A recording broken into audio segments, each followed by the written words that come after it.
সকাল সকাল আমাদের গাছ থেকে গাছ পাকা আমগুলোকে পেড়ে নিয়ে এসেছি।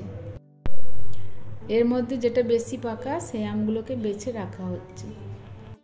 এর থেকে একটা আম আমি আম কেকের জন্য নিয়ে নেব। নমস্কার, traditional village food with Alka চ্যানেলে আপনাদের সবাইকে স্বাগত। আগের ভিডিওতেই বলেছি এই সপ্তাহে পুরোটাই হবে আমের সিজন। আজকে হলো আম সিজনের দ্বিতীয় দিন। এটা বাড়ির উপকরণ দিয়ে তৈরি করা যায়। এটা দেখতে যতটা সুন্দর তার থেকেও খেতে বেশি সুন্দর। এর আগের দিন আমি দেখিয়েছি আমের কালাকাঁদ, আজকে আমি দেখাবো আমের কাপ কেক। সকালে গাছ পাকা আম পেড়ে নিয়ে এসেছিলো, সেখান থেকে আমি এই আমটা নিয়েছি ম্যাঙ্গো কেক বানাবার জন্য। এখন আমি আমটা ছাড়িয়ে পেস্ট করে নেব।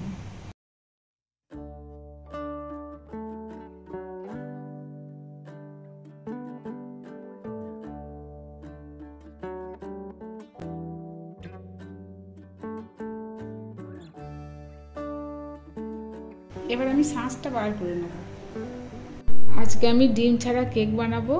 আপনারা চাইলে এটা ডিম দিয়েও বানাতে পারেন। ডিম ছাড়া এই কেকের রেসিপি আপনারা যদি প্রথম থেকেই পুরোটা ফলো করেন তাহলে খুব সহজেই আপনারা বাড়িতে বানাতে পারবেন।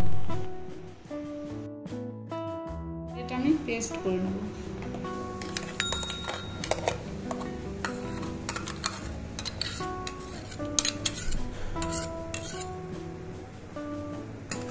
এখানে আমি এই 1 কাপ দুধ নিয়েছি। প্রথমে আমি বাটার মিল্কটা বানিয়ে নেব। পুরো দুধটা দেবো না, পরে প্রয়োজন হলে বাকি দুধটা দেবো।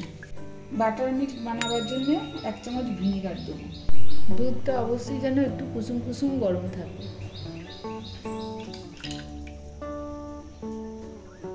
এটা মিশিয়ে নিয়ে 5 থেকে 10 মিনিট আমি রেখে দেবো। গ্যাসটা যেটা নিয়েছি, এখন আমি কড়াইটা প্রিহিট করতে দেবো। এখানে আমি একটা স্ট্যান্ড দিচ্ছি, আপনারা চাইলে নুন বা বালিও দিতে পারেন।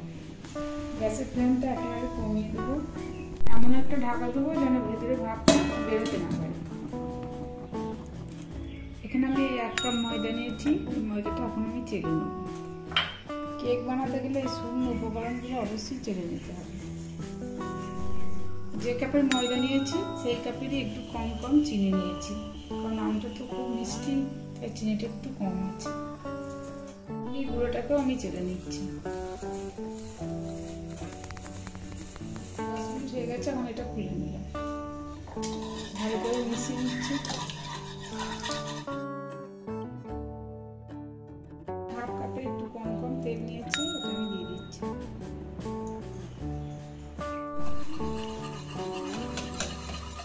এবার এতে আমি অল্প একটু ভ্যানিলা এসেন্স দিয়ে দেবো।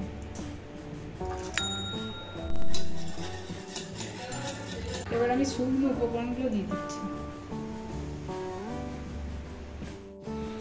আমটা দিয়ে দিচ্ছি। মিক্স করা হয়ে গেছে। একটা আমি পুরো কাজটা আমার লাগিনি। বেকিং পাউডার দিচ্ছি 2 চামচের 1/2 চামচ। সোডা দিচ্ছি। এর উপরে সামান্য ভিনিগার দিয়ে দিই। খুব আস্তে আস্তে নাড়াচাড়া করে দিই। দেখুন কালারটাও চেঞ্জ হয়ে গেছে আর ব্যাটারটাও কতটা ফুলে গেছে। কাপ কেকের জন্য এখানে আমি কাপ কেকের মোল্ড নিয়েছি। আপনারা চাইলে চায়ের কাপও ব্যবহার করতে পারেন। সিলিকন মোল্ডের মধ্যে কাপ কেকের লাইনারগুলো দিয়ে দিয়েছি। এবার যে কেকের জন্য ব্যাটারটা তৈরি করেছিলাম সবকটাতে অল্প অল্প করে দিয়ে দেবো। দেওয়ার সময় খেয়াল রাখতে হবে ব্যাটারটা যেন মোল্ডের হাফ থাকে। এরপর দিয়ে দেবো টুটি ফুটি। এটা আমার চ্যানেলে দেওয়া আছে। এটা খুব কম খরচে বানানো যায়, চাইলে আপনারা দেখে নিতে পারেন।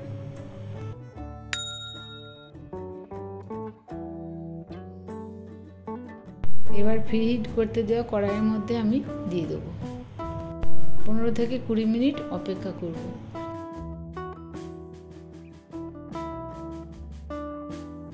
পনেরো থেকে 20 মিনিট হয়ে গেছে। এখন আমি ঢাকাটা খুলে দিচ্ছি।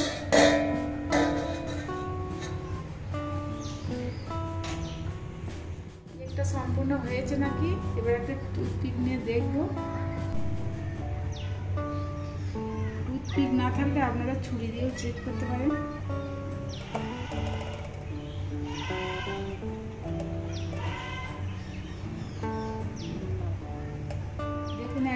পরিষ্কার এসেছে। এটার গায়ে যদি লেগে থাকে তাহলে কেকটা এখনো হতে বাকি থাকবে। এবার আমি নামিয়ে নেব।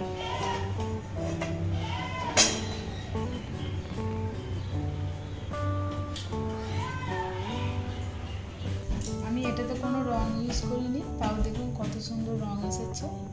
আপনারা চাইলে এটাতে ফুড কালারও ব্যবহার করতে পারেন। দেখুন কতটা নরম হয়েছে। একটা আমি ভেঙে দেখাচ্ছি।